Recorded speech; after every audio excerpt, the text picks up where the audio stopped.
Hi, my name is Merce. I'm a classical guitar player and welcome to another tutorial. Today I want to address a question that I have received very often. So I thought that maybe I should dedicate a video only to this topic, which is how you make clean shifts of position without all these nasty squeaks. The main cause of these squeaks is the way your fingers depart from the strings. And even though there are some things that you can get that can help this and can diminish this ugly sound, the main root of the problem is your technique. Nevertheless, I will mention in the end of the video a couple of things that you could use that will surely also help on getting rid a little bit of some of these squeaks, even without bothering to do any technical exercise.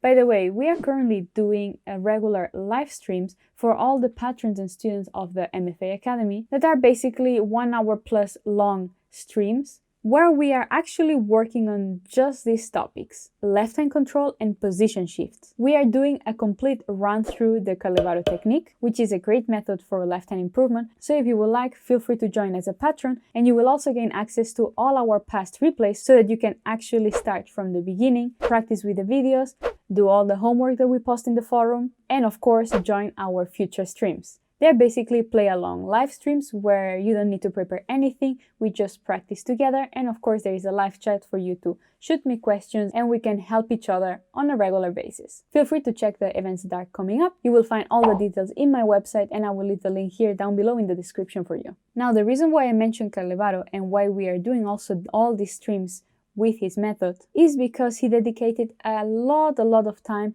on left hand improvement and also to leave everything written down for everybody else. And of course, one of his strong parts on his method is how much clean his technique is for the left hand, thus helping enormously with all these squeaks.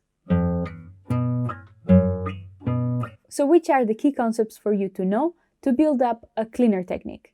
As I have probably mentioned in some of my previous tutorials on left hand, it's important to think of the arm as a whole unit, not to think as the fingers being the only ones doing the whole job. The fingers should be naturally brought into position thanks to the movement of the arm.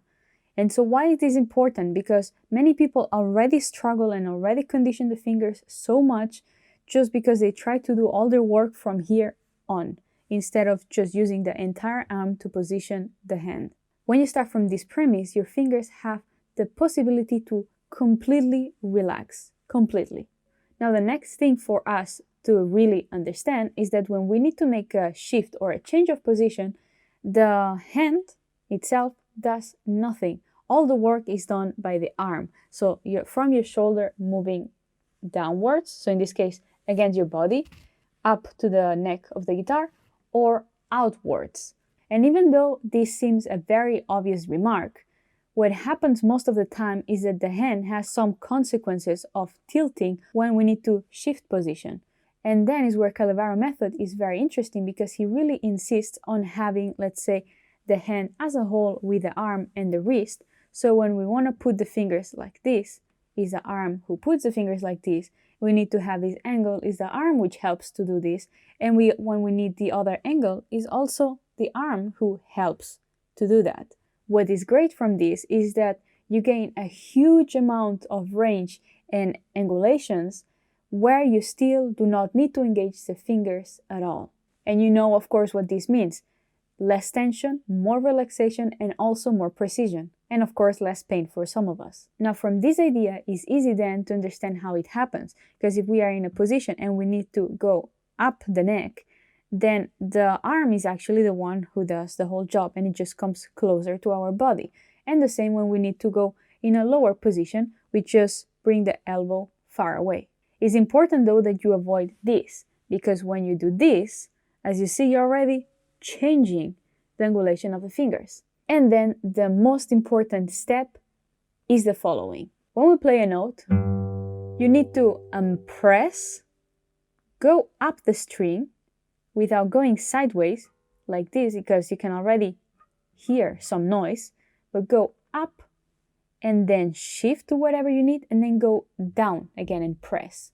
It sounds ridiculously obvious, but it's really not that easy to get in the beginning, because we are used to say like, okay, if I'm in this fret and I need to reach, let's say, the 7th fret, what we just are drawn to do is move this finger kind of in diagonal towards the 7. Most of the time even sliding on the string. And slide is a completely other topic. So right now we are just talking about notes that need to be played one after the other without any slide. So in this case, if I don't take care to pull the finger up and then move, do the displacement and then go down, what I'm going to do is this kind of diagonal, because if you do a diagonal, this departure is the one that makes noise. So avoid this type of movement in diagonal. Of course, nobody plays like up, slide, down. It's not realistic, but you definitely don't have to take it like this. Actually, when you do it fast, what it happens is that you realize that instead of going already forward, you're kind of pushing a little bit back and then you move. And to me, I like to think it as some sort of half moon that I draw here, like on the fretboard. So in case it wasn't clear, it's very important that you unpress and then move, not you move and press at the same moment. You want to have this kind of movement, like a small, very flat half moon, and not a diagonal to the next fret.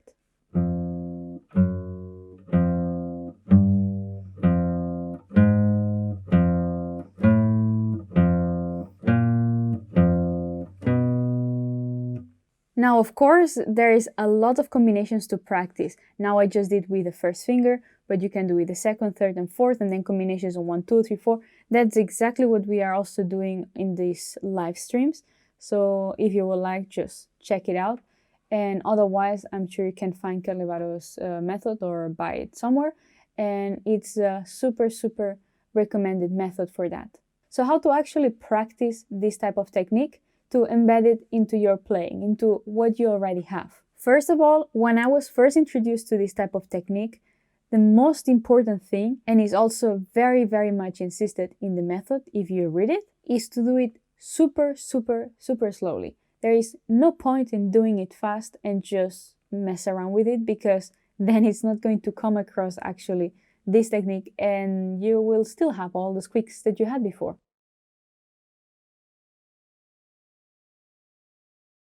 Press, lift up, move, go down. And every time you lift up, you want to go up instead of, when you hear this kind of thing, even if I don't play with the right hand, you can already hear it. So first do this with every single finger so that you really get the type of movement up, slide, down. Do it with the third and the fourth as well. The second step for you will be to do the same movement, but every time having less of a break between one note to the other.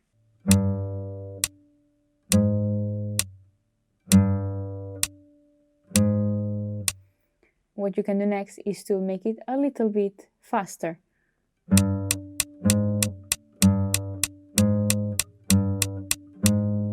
The third step would be for you to think it in 16 notes, and you only change at the very last note of the group of 4. 1, 2, 3, 4, 1, 2, 3, 4, 1, 2, 3, 4, 1, 3, 4. The 4 is the moment of departure. At this point, you're already jumping fairly quickly from one fret to the other, and you definitely should be able to do many, many, many repeats without any squeak whatsoever. Then you know that you're good. The last step, of course, is to connect the notes really perfectly one after the other, as if you would play them like this, but with one finger. Of course, you know the drill. Repeat everything with the other fingers. If you're able to connect the two notes perfectly without any interruption of the sound until you play on the next fret, then you're doing it well, you're gaining control, and you can start now increasing the distance of the shift. Start with from one fret to the other with small distances, and make sure that you can make this movement quick and easy, that you can control it. And then every time just make it a little bit further. And don't worry if you don't get to big jumps within 2-3 weeks. Sometimes it really takes time to get this technique. And if you just rush it through, you're just going to kind of have it, but kind of not. And then it's going to be very arbitrary where you actually get to use it while performing or not. So do take your time. You can use it as a warm-up. I would really suggest you that you take his method and you do all his exercises. Is everything written there? It's very well written. There is the English description, and there's also in Spanish, so a very vast public will be able to understand his very precise explanations. And I'm pretty sure that if you do that, you're going to feel a huge difference. Remember that even though we can clean a lot of these things with a technique, there is always a certain degree of noises that is intrinsic to instrumental playing. The same like when you hear a wind instrument, you can hear the air going through, or when a saxophone plays, you can hear sometimes the tapping of the keys. Of course, when it is too much and excessive that disturbs the music, then you really need to do something about it, but don't get too over-obsessed on really cleaning it 100%. On the contrary, I have even heard people that they say that they enjoy this type of noises.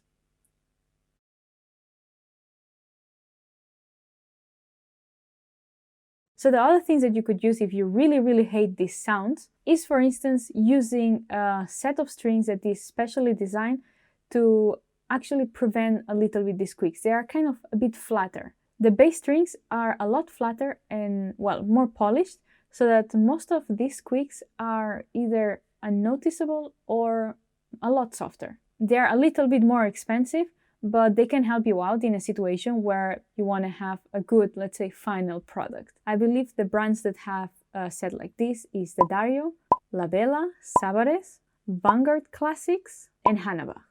Another thing that helps me with this, without having to spend extra money on strings, is the fast fret. It says clean strings, lets you play faster, brightens sounds, prolongs fretboard life, long-lasting, won't damage finish, won't soil or stain. This is pretty old already, but it's still going strong, it's still lasting. And basically what it is some sort of a brush that it's supposed to be protective for the strings and to make them last a little bit longer. And it creates some sort of oil layer. And to me, that's very helpful because I really don't like the guitars where you kind of stick into the frets. I don't know, like I need to be able to slide and just move freely. And I do like this, I don't know, this feeling of just slippery and just very slidey. It helps me very much with the legato, with the changes, and funny enough, also with the precision. This lasts really very long. I have it, I think, almost over 10 years now, and I like it. But if you don't like this kind of oily feeling, definitely it's not your thing. Anyways, I hope this video helps. I hope it brings you some value. So please drop a like, subscribe for more content like this, and share the video with other guitar players who are struggling with these crazy, annoying, squeaky shifts. I wish you all a very nice week. Stay tuned in my websites for the upcoming live streams for more Calevaro work. And as always, I see you in the next one.